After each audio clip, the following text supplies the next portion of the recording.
Hello guys, आज हम discuss करने जा रहे हैं अप्रोच टू एनीमिया। एक बंदे की एनीमिया है, उसकी हीमोग्लोबिन कम है, तो हम उसको किस तरह अप्रोच करेंगे, उसके कौन कौन से डायग्नोस्टिक टेस्ट करेंगे। तो चले स्टार्ट करते हैं। पहले तो आप ये जान लें कि हीमोग्लोबिन की एनीमिया के जो सिम्टम्स है वो डिपेंड करते हैं सिवियरिटी पे। हीमोग्लोबिन ज़्यादा कम है तो ज़्यादा सिम्टम्स होंगे, हीमोग्लोबिन कम कम है तो कम सिम्टम्स होंगे। ठीक है, ये देखे, ये एक इक्वेशन है डिलीवरी ऑफ ऑक्सीजन के। डिलीवरी ऑफ ऑक्सीजन डिपेंड करता है कार्डियक आउटपुट पे, हीमोग्लोबिन पे और परसेंट सेचुरेशन पे। ठीक है, तो जब एनीमिया, एक बंदे की एनीमिया है, हीमोग्लोबिन कम है, तो उसकी डिलीवरी ऑफ ऑक्सीजन कम होगी, फिर वो सिम्टम्स के साथ आएगा। नॉर्मल जो हीमोग्लोबिन है वो मोर देन 13 है। जब मोर देन 10 हो तो वो एसिम्टमेटिक होंगे वो पेशेंट्स। 8 टू 9 में सिम्टम्स नज़र आएंगे। 8 टू 9 में कौन से सिम्टम्स होंगे? मेलेज और फटीग, ये सिम्टम्स होंगे जब हीमोग्लोबिन 8 टू 9 हो। 6 टू 7 जब हीमोग्लोबिन की लेवल 6 टू 7 हो तो उसकी जो सिम्टम्स होगी वो है डिस्पनिया ऑन एक्सर्शन और सिनकपी। जब 4 टू 5 हो गए तो जो डेथ के सिम्टम्स है like MI, stroke, CVA, cardiovascular accident और हाई आउटपुट हार्ट फेलियर, तो ये इसके सिम्टम्स है। अभी एक बंदा sign and symptoms of anaemia के साथ आ गया तो पहला टेस्ट हम कौन सा करेंगे? सीबीसी, कंप्लीट ब्लड काउंट करेंगे।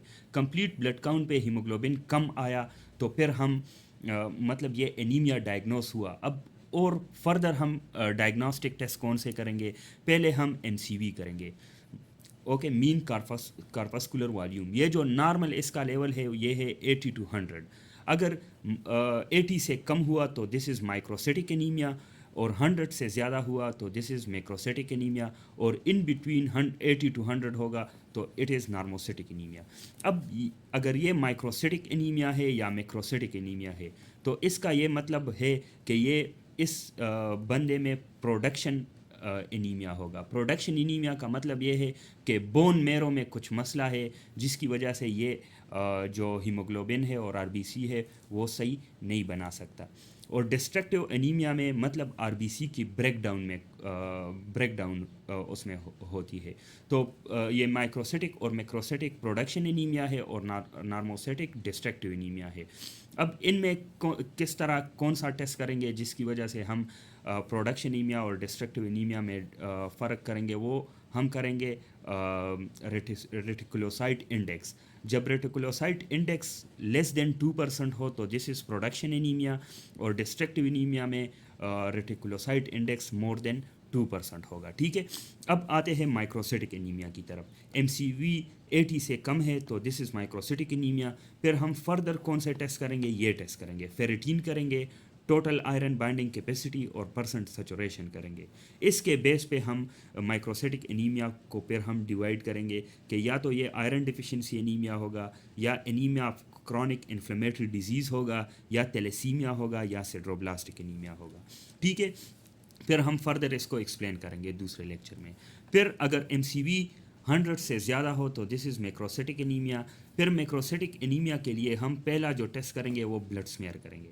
अगर ब्लड स्मेयर पे हाइपर सिगमेंटेड न्यूट्रोफिल्स हमें नज़र आया तो it mean this is megaloblastic anaemia. और मेगेलोब्लास्टिक और मैक्रोसिटिक एनीमिया में यही डिफरेंस है कि मेगेलोब्लास्टिक एनीमिया में डीएनए की जो सिंथेसिस है वो इम्पेयर हो जाती है। It is due to DNA impairment. ठीक है, मेगेलोब्लास्टिक एनीमिया में हाइपर सेगमेंटेड न्यूट्रोफिल्स नज़र आएंगे ब्लड स्मेयर में। अब मेगेलोब्लास्टिक एनीमिया या तो B12 की कमी की वजह से होगा या फोलेट की कमी की वजह से होगा। उसमें हम फिर B12 और फोलेट के लेवल चेक करेंगे। अगर B12 के लेवल कम है तो it mean this is megaloblastic anaemia due to vitamin B12, और अगर फोलेट की है तो it is megaloblastic anaemia due to folate deficiency. फिर हम एक दूसरा टेस्ट कर सकते हैं methylmalonic acid. Methylmalonic acid हम किस लिए करते हैं? To differentiate between B12 and folate deficiency. Methylmalonic acid increase होगा विटामिन B12 डिफिशिएंसी में, और ये नॉर्मल होगा फोलेट की डिफिशिएंसी में। ठीक है, तो ब्लड स्मेयर में जब हाइपर सेगमेंटेड न्यूट्रोफिल्स हमें नज़र आ जाए। अगर हाइपर सेगमेंटेड न्यूट्रोफिल्स नहीं है तो it mean it is non megaloblastic anaemia. اور پھر اس کے بہت سے ریزن ہے، لیور ڈیزیز کی وجہ سے بھی ہو سکتا ہے، ایتھنول کی وجہ سے بھی ہو سکتا ہے، اور ڈرگس کی وجہ سے بھی ہو سکتا ہے. تو یہ میکروسیٹک انیمیا کی اپروچ ہو گئی. پھر نارموسیٹک انیمیا. نارموسیٹک انیمیا یا تو ہیمولیسس کی وجہ سے ہوتا ہے یا ہیمریج کی وجہ سے ہوتا ہے. ہیمریج اگر ہو تو وہ تو ہمیں نظر آتا ہے، اس کے لیے کچھ ٹیسٹ کی ضرورت نہیں ہے، جس اس کی مینجمنٹ ہے. لیکن اگر ہیمریج نہیں ہے تو ہم پھر ہیمالیسس کو دیکھیں گے. اگر ہیمالیسس ہو تو ہم کون سے ٹیسٹ کریں گے؟ اس کے کچھ مارکر ہے ہیمالیسس کے، ایل ڈی ایچ ہے، ہیپٹوگلوبن ہے، ٹوٹل بلیروبین ہے، ڈائریکٹ بلی ہے، اور انڈائریکٹ بلی ہے. ٹھیک ہے، یہ سب انکریز ہوں گے ہیمالیسس میں. جب ہیمالیسس ہوگا تو یہ انکریز ہوں گے، تو پھر یہ نارموسیٹک انیمیا ہوگی. اور پھر ہیمالیسس کے بھی بہت سے کاسز ہے، ایکسٹرا واسکولر ہیمالیسس ہے، انٹرا واسکولر ہیمالیسس ہے. پھر ہم وہ دوسرے لیکچر میں ڈیٹیل سے ڈسکس کریں گے.